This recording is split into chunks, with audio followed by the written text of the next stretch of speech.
और अब बात उस खबर की जिससे पश्चिम एशिया से लेकर वर्ल्ड ऑयल मार्केट तक हलचल मचा दी है।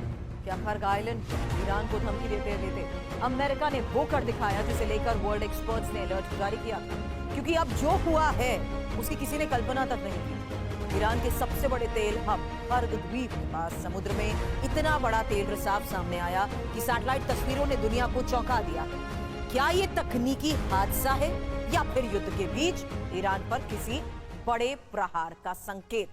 समंदर में तैरते इस काले तेल ने पर्यावरण संकट की भी कैसे घंटी बजा दी है। आखिर खर्ग आइलैंड के पास हुआ क्या? एक्सपर्ट्स इसे बेहद खतरनाक संकेत मान रहे हैं और क्यों अमेरिका पर उठ रहे हैं सवाल, समझिए इस रिपोर्ट से।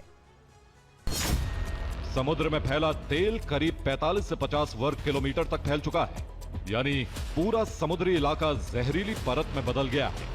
यह हाल के महीनों में देखा गया सबसे बड़ा तेल लीकेज है।